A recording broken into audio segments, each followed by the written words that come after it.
Savud. Bella ragazzi, sono sempre io, Savud, e siamo qui finalmente con la settima puntata del Free for All Live. E come mai sono mancato 2 settimane? Allora, diciamo che la prima ho raggiunto i 100 iscritti, la prima in cui sono mancato, e la seconda i 200, quindi ho fatto 2 video speciali che sono andati a sostituire il Free for All Live. Non ho voluto caricare 4 video a settimana perché mi sembravano, diciamo, eccessivi.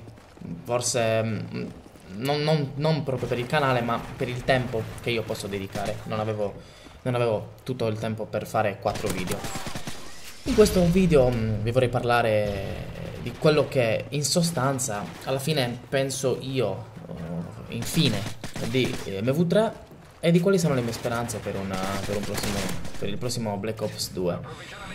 Allora, per me MV3 è in sostanza un bel gioco che però è stato rovinato da delle piccolezze. Cioè, non è che è stato rovinato, si rovina quasi da solo da delle piccolezze.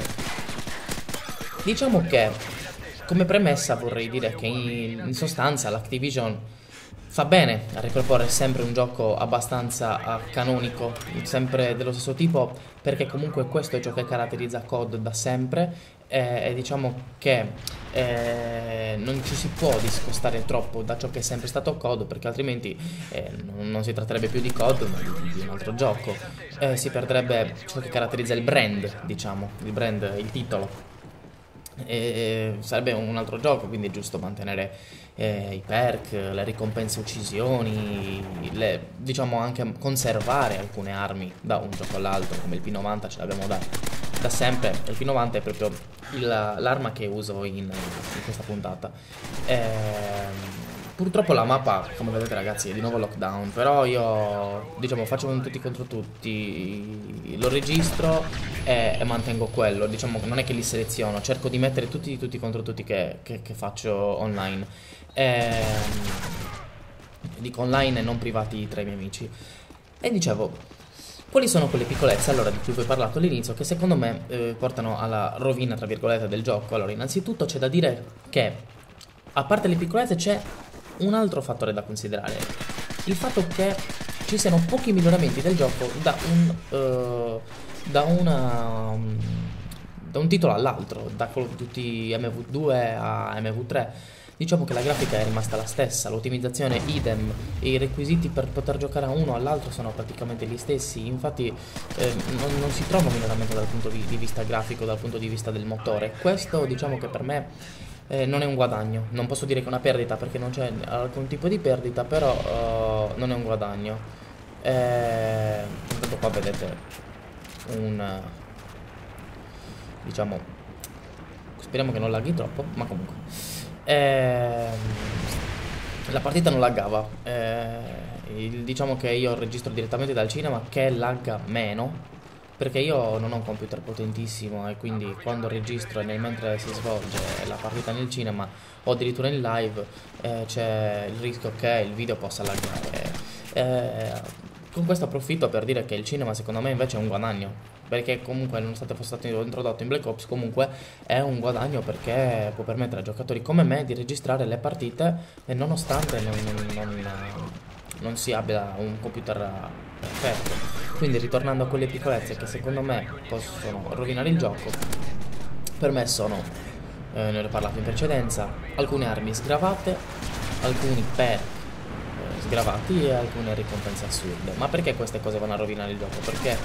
Perché vengono utilizzate male, perché le persone sfruttano queste cose a proprio vantaggio per power ownare gli avversari, vuol dire sovrastare.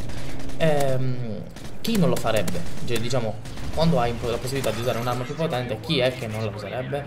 Alla fine tutti dicono sì, c'è, perché cazzo non usarla, però alla fine ve l'ho già detto, io preferisco giocare con armi medie e vincere così, piuttosto che giocare con le armi overpower. Quindi questo sgravo da parte dei creatori nel fare armi, perk, ricompense un po' esagerate porta i giocatori a scegliere quelle, e quindi rendere difficile il gioco e renderlo brutto, perché un giocatore, scusatemi, un gioco è brutto quando bestemmi nel giocare, quando magari tu entri per divertirti, fare una partita, anche se perdi perché sei una pippa, pazienza, però qui non perdi perché sei una pippa, qua perdi perché ci sono queste cose e anche perché contano troppo cose che non dovrebbero contare, come l'avere un computer buono, come il dover stare a guardarsi le tacchette della connessione ogni 5 secondi, perché altrimenti perché devi cambiare lo stile di gioco, se hai 2 o 3, 4 tacchette, devi cambiare veramente lo stile di gioco da 2, 3 e 4, quindi è anche difficile personalizzare il proprio stile. Eh, Poi un altro problema sono le mappe, perché le mappe, secondo me, devono avere massimo 2-3 punti dal quale ti si possono sparare, cioè dal quale si può essere sparati. Bisogna avere 3, 2-3 punti da controllare, ma non 5, 6, 7. Ha spazi aperti, ampi, dal quale ti possono sparare ovunque. È difficilissimo controllare una cosa del genere.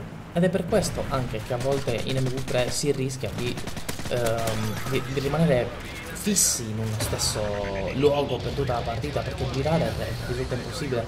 Ad esempio l'incrocio in lockdown tra due strutture, ci sono allora 1, 2, 3, sto facendo mente locale, 4 punti da quali si può sparare. E il video finisce qua e volevo parlarvi un minimo di Black Ops, quali sono le speranze che io ripongo in questo gioco, però siccome il video sta per finire e non c'è tempo, lascio questo argomento alla prossima puntata del Free for All Live, quindi qui vi saluto e vi rimando a, penso, giovedì, venerdì, che ci sarà la puntata delle Spec Ops con Subiocchi. Bella a tutti ragazzi, alla prossima.